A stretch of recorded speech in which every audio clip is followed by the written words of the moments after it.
नासिक में जब 1 महीने की कथा थी तो वहां हमने एक कथा सुनाई थी, साईं के द्वारा वर्णित की गई। क्योंकि साईं मानसी में जाकर के लीलाओं का दर्शन करते थे। एक लीला साईं ने दर्शन की और वो बड़ी प्रसिद्ध लीला है। उस लीला का हमने नासिक में वाचन किया। तो लीला कैसे है, कई उन्हें सुनी होगी कि एक बार साकेत में विराजमान श्री कौशल्या जी के मन में भाव आयो कि मैं गोलोक धाम में श्री यशोदा जी से मिलवे जाऊं।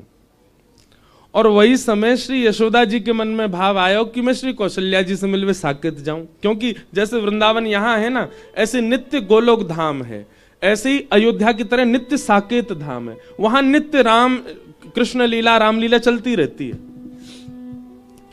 अब हमारे ब्रज के रसिक जन तो कहमे कि गोलोक धाम कहीं आकाश में नहीं है। यही वृंदावन को भजते भजते भजते भजते निज वृंदावन में प्रवेश है जाएगा, वही गोलोक धाम है। मतलब हमें ये संसारवाद दिख रहा है, हमें कचौरी दिख रही है, लस्सी दिख रही है, हमें गरी दिख रही है, हमें घूमते फिरते इंसान दिख रहे हैं, ये अभी वृंदावन है। लेकिन यही को भजते भजते भजते भजते एक समय ऐसी स्थिति आएगी कि यही वृंदावन निज वृंदावन में परिवर्तित है जाएगा। वह निज वृंदावन में प्रकाश लाइट नहीं है, वह निज वृंदावन में आधुनिक कोई वस्तु नहीं है, उस निज वृंदावन में संसार के लोग नहीं है। वह निज वृंदावन में श्री बिहारी जी मूर्तिमंत होके नहीं खड़े, निज वृंदावन में बिहारी जी भी चलते फिरते दिखाई देंगे। निज वृंदावन में श्री राधा रमण जी को दर्शन करवे जाओगे तो आज राधा रमण जी ऐसे खड़े हैं, पर निज वृंदावन में जब राधा रमण जी को दर्शन करोगे तो कहो तो अपने सिंहासन पे और पाम लटका के बैठे होंगे और आपकी जाति पूछेंगे, अरे खारियात आओ, काले क्या आओ मेरे काजे। निज वृंदावन में तो सचल श्री ठाकुर जी के दर्शन हैं। निज वृंदावन में श्री हरिदास जी महाराज, हितवंश महाप्रभु, रामानुज स्वामी जी महाराज, रामानंदाचार्य जी, भक्तिमती मीराबाई, सूरदास, कुमन, ये सब हैं वहां आज भी। वही निज वृंदावन श्री गोलोक धाम है। तो एक दिन साईं को मानसी में दर्शन हुआ कि कौशल्या मैया के मन में भाव आयो मैं यशोदा जी से मिलवे गोलोक धाम जाऊं, और यशोदा जी के मन में भाव आयो मैं कौशल्या जी से मिलवे साकेत जाऊं। और यहां दोनों ने अपने लाला गोद में उठाए। वहां कौशल्या जी ने श्री राम जी और यशोदा जी ने ठाकुर जी। दोनों जान लगी और बीच रास्ता में ही दोनों उनकी भेंट है गई एक दूसरे से। आहा, जैसे ही दोनों मिली तो अपने लाला तो नीचे छोड़ दिए, एक दूसरे को हृदय से लगाने लगी, आपस में बैठ के वहीं सघन कुंज में बतियान लगी। और यहां दोनों लाला बिल्कुल एक जैसे, एक जैसी पीतांबरी पहनी है, एक जैसी पाग पहनी है, एक जैसा ही श्रृंगार है, एक जैसे नेत्र हैं, एक जैसी नासिका, एक जैसी ओष्ठ, एक जैसी माला।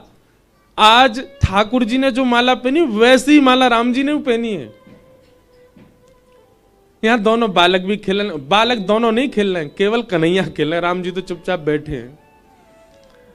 कन्हैया कभी उनके काने पकड़ ले, कभी उनके हाथ पकड़ ले, खेलो मेरे संग। ऐसी लीला चलन लगी।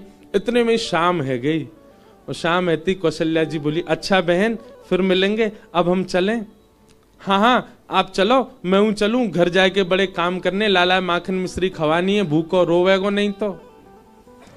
और दोनों मैया आकर के जैसे ही अपने बालकन को गोद में उठायो तो महाराज दोनों बालकन में अदला बदली है गई। राम जी को उठाए के तो ले गई श्री यशोदा जी और श्री गोपाल जी को उठा के ले गई कौशल्या जी। ये साईं को दर्शन हुआ मानसी में। जैसे ही दोनों बालक घर पहुंचे,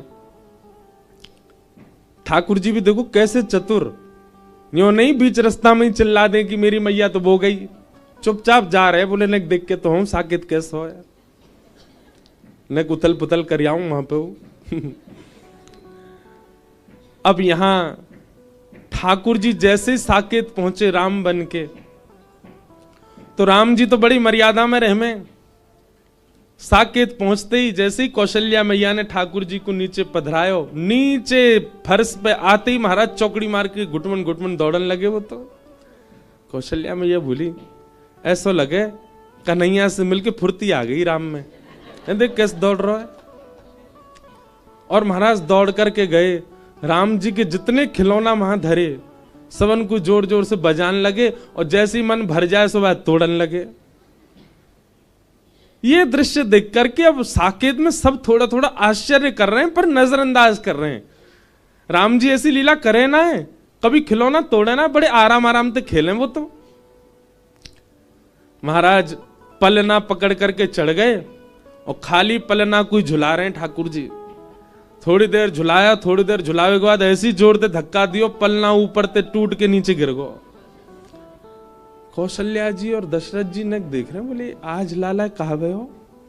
कौशल्या जी बोली मुझे तो लगे अभी अभी यशोदा जी से मिलके आई, उनको लाला बड़ो चंचल है, वहां ने कुछ प्रभाव डाल दियो अपनो हमारे राघव में, थोड़ी बहुत देर में ठीक है जाएगो।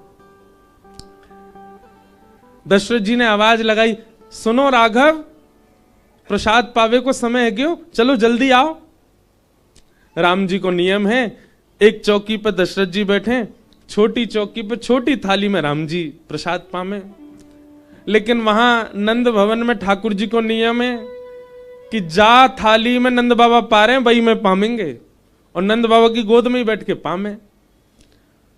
अब यहां राम जी तो है नहीं, ठाकुर जी हैं। ठाकुर जी घुटमन घुटमन आए, अपनी थाली तो दूर कर दी, बाबा की गोद में बैठ गए, और बाबा से कहने लगे मुझे खवाओ। दशरथ जी को भी अच्छा लगा, बोले अरे आज तो राम जी गोद में ही बैठ गए, अच्छा चलो मैं खवाऊं। हाँ बाबा, थोड़े थोड़े तिनका उठा उठा करके मुख में दें। एक बार पालियो, दूसरी तीसरी बार तुम्हारा दशरथ जी की उंगली काट गए अपने दांतन से। दशरथ जी मन में विचार कर रहे हैं, राघव ऐसे नहीं करते। इतने में ही तो ठाकुर जी ने कड़ी लाई हाथ में, और एक हाथ में लाई खीर, और दशरथ जी की पूरी दाढ़ी में लगा दी हो, ऊपर से नीचे तक पूरा डाई कर दी महाराज। पीरे पीरे दशरथ जी पूरी नीचे तक फैल गए। दशरथ जी घूम के कौशल्या जी को देखें, जी क्या हो रहा है, इतना प्रभाव उस बालक का। ठाकुर जी को तो पेट भर गो, तुरंत उतर के भाज गए। राम जी के सखा आए, सब आकर के द्वार पर कह रहे हैं, रघुकुल कमल दिवाकर, कौशल्या नंदन दशरथ नंदन प्रभु श्री राम, खेलवे को समय है गयो जल्दी पधारो। ठाकुर जी बोले भैया इतनी मर्यादा में कभी मधुमंगल श्रीधामा ना बोले, ये तो बड़े सीधे से बालक हैं। ठाकुर जी निकस के बाहर गए। अब राम जी तो खेल भी ऐसे ही खेले, नेक नेक बॉल खिसकाए दें, इधर उधर गेंद थे, वैसे ही खेल रहे हैं बड़ी शिष्टाचार मर्यादा में। ठाकुर जी नेक देर धीमे धीमे खेलते, बड़े परेशान है गए, बोले यार यहाँ तो अन्य को सुख ही नहीं मिल रहा। राम जी के जितने सखा सबन की चोटी पकड़ी, और चोटी पकड़ के बोले घोड़ा बनो, और उनको घोड़ा बना दे, ऊपर चढ़ जाए, उनकी चोटी पकड़ खींचे, जहां खींचू वहीं को चलियो। कोई में मुस्टिक मारे, कोई में लात मार दें, कोई उठा के फेंक दें सरजू जी में। एक बालक के तो ले गए, बोले तो सरजू जी में डुबाऊंगो। वो चिल्लाने लगो, अरे माता जी मुझे बच्चे क्यों, ये राम जी को क्या हो गया, ये मुझे सरजू जी में फेंकने जा रहे हैं। सब घबरा गए साकेत में, ये आज राम जी को हुआ क्या है। और वहां गोलोक धाम में पहुंच गए श्री राम जी। यशोदा मैया ने जैसे ही अपनी गोद ते लाला उतारो, ठाकुर जी चुपचाप नीची नजर करके राम जी बैठे। दशरथ जी कह रहे हैं लाला, नंद बाबा कह रहे हैं लाला आजा भोजन पा ले। राम जी चुपचाप उठ करके गए, बगल में जाके बैठ गए, प्रतीक्षा कर रहे हैं हमारी थाली लगे, छोटी सी बा में पाए। पर नंद बाबा ने तो उठाए के गोद में धर लिए, और एक हाथ से स्वयं पामे, वही से नेक कवल लेके राम जी अपना मुंह फेरे। ऐसे तो पावे की उनकी आदत ही ना है। नंद बाबा कहे लाला मुंह का फेरो, ले खोलिया, और मुंह पकड़ के जबरदस्ती खोल के पवाई दियो। राम जी के नेत्र में मोटे मोटे आंसू आ गए, बोले काहे रो भैया। ग्वाल बाल आ गए, मधुमंगल श्री दामा, तन सुखा मन सुखा धन सुखा। अरे लाला कहां को चलोगो, ए लाला चल, खेलवे को समय को, जल्दी चल। ठाकुर जी बिल्कुल सीधे साधे चुपचाप बैठे। मधुमंगल श्रीदामा ठाकुर जी को ऐसे देख रहे हैं जैसे कोई विचित्र प्राणी आ गए हो। अरे लाला तो काहे को, तो इतना शांत काय को बैठो है, तेने अपने नेत्र नीचे काय कर रखे हैं। सीताराम बोलो ऐसा लग रहा है जैसे आपको ब्याह व्यवहार हो का, कोई देख व्यवहार आ रहे हैं का। लाला तू ऐसा सीधो से बन काय को बैठो है। राम जी बेचारे बिल्कुल गुपचुप बैठे। श्री दामा मधुमंगल बोले ऐसे ना माने को, या ले चलो उठाए के आज दारी के या जमुना जी में फेंके आमेंगे, माँ या को मछली खा जाएंगी फिर चिल्लावे को। राम जी बेचारे ऐसा मत कीजिए आप लोग, ये सब आप क्या चर्चा कर रहे हैं, आप हमको यमुना जी में फेंकने क्यों जा रहे हैं। मधुमंगल सीधा लाला ये कौन सी भाषा बोल रहा हो भैया, ये कौन सी भाषा है जी, हमारी ब्रज भाषा तो है ना। राम जी को पकड़ के ले गए और बाहर जाकर के राम जी को घोड़ा बना दिया, ऊपर मधुमंगल बैठ को, मधुमंगल के ऊपर श्रीदामा, राम जी की कमर। अरे भैया एक ही बैठ जाओ। श्रीदामा पकड़ के लाला ले गयो। यशोदा मैया ये छोरा का है गो हमारे, जन कौन सी तो भाषा बोल लो समझ में ही ना आ रही है हमारे, ना ऊधम मचा रो ना खेल लो, रो ही रो तब, और रो भी आवाज नहीं निकाल रहे, केवल आंसू निकल रहे हैं आके। यशोदा मैया तुरंत बैठी और बैठ करके श्री राम जी के नेत्रों में देखने लगी तो राम जी नीची नजर करके खड़े। गौर से जब नेत्रों में देखा तो गंभीरता दिखाई दी। तुरंत कौशल्या जी, तुरंत यशोदा मैया बोली राम। तुरंत ठाकुर जी बोल पड़े हाँ मां। अरे ये तो भूल है गई मोते, ये तो कौशल्या जी को लाला आगो मेरे संग। अरे मैया जे का है गो, हमने तो यहाँ के ऊपर चढ़ चढ़ के कमर तोड़ दी या की, हम तो यार जमुना जी में फेंकवे जा रहे हैं, क्योंकि लाला तो जमुना जी में फेंकवे थोड़ी है, वो तो दूसरे ने फेंक दे। मैया इन्हें वापस कर आओ, बेचारी इनकी मैया चिंता कर रही होंगी। यशोदा मैया बोली मुझे की मैया की चिंता ना, मुझे यूं लग रही है साकेत में का बवा ले रहे होगो, वो बंदर पहुंच गो वहां पे, मुंह तो बाकी लग रही है वहां का कर दिया होगा वहां पे। तुरंत राम जी को गोद में उठा करके यशोदा मैया दौड़ी और वहां महाराज कोई के हाथ टूट गए, कोई के पांव में घाव है गो है, कोई के बाल खींच लिए नोच लिए, कोई दो सिपाही ऐसे हैं वो खिलावे गए ठाकुर जी को, उनकी बड़ी बड़ी दाढ़ी, दोनों उनकी दाढ़ी में गांठ मार दी और दोनों छूटे ही नहीं पा रहे हैं एक दूसरे से। पूरी साकेत में बवाल है गयो महाराज। कौशल्या मैया ने लाला उठाए, लाला उठा करके दौड़ी, बीच रास्ता में दोनों मिल गई। जैसे ही दोनों मिली यशोदा मैया बोली अरे बहन ये तो कैसो काम भयो आज, दोनों बालक अदला बदली है गई, लो पकड़ो अपने माटी के मत होना, बैठो ही रे, कछु करे ही ना है जे तो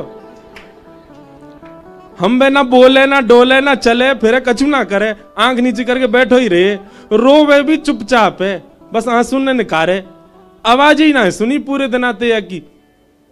कौशल्या मैया बोली तुम भी पकड़ो अपने बंदर है, जे शांत ही ना बैठे, पूरी साकेत में हल्ला करे आए हो। ऐसा दृश्य सबरे खिलौना तोड़ दिए राम जी के।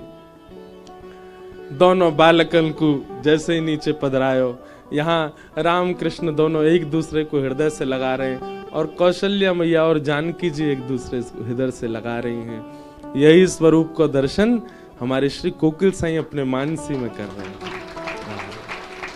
तो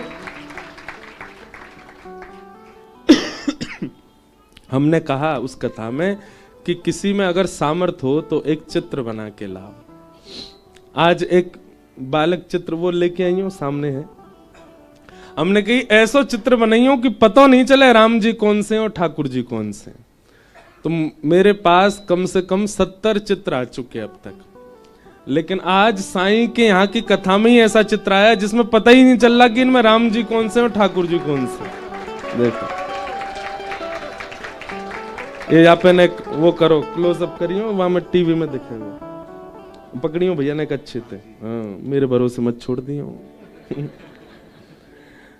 ये देखो सामने दिख रहे हैं, एक से ही नेत्र, एक से ही नासिका, एक से ही मुखमंडल, एक सी पाग, एक सी कद काठी।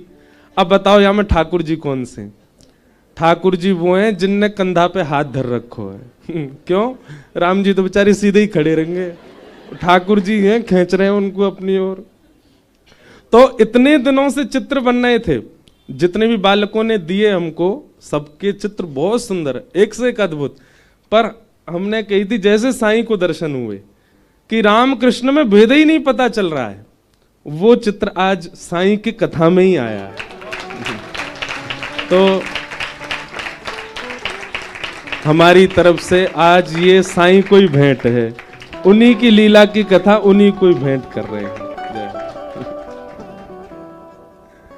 बोल मिथिले बावल साईं अमा की। ऐसे हमारे साईं, उनके मानसी के भाव। कभी किसी ने सोचा भी नहीं कि रामकृष्ण भी मिले, पर साईं ने विचार किया। तो धन्य है कि हम इस आंगन में बैठे हैं, उस महापुरुष के आंगन में बैठे हैं जो ऐसे भाव रखते थे ठाकुर जी के प्रति। और ये गोपनीय है। आज वृंदावन में इतने वर्षों से ये स्थान है, वृंदावन के लोग नहीं जानते। हमको इस कथा के लिए, प्रचार के लिए कोई ऐसा नहीं है कि इसीलिए गोपनीय, क्योंकि प्रेम जितना गोपनीय रहा जाए उतना बढ़े। महाराज जी हमको ज्यादा प्रचार नहीं करना कि सब लोगों को पता चले स्थान कौन सा है, कैसा है। जो लोग सुन भी रहे हैं ना, वो भी बाहर से ही प्रणाम कर जाए करियो द्वार को। कभी साईं की आज्ञा होगी तो द्वार खुले मिल जाए तो भीतर आ जाइयो, दर्शन कर जाए करियो। लेकिन यह स्थान अद्भुत है और अत्यंत अंतरंग और गोपनीय है। ऐसे स्थान को हम प्रणाम करते हैं। इसलिए यहां कथा कहना, सुनाना मेरा सौभाग्य होता है। इसलिए यहां मैं भाव से आता हूं।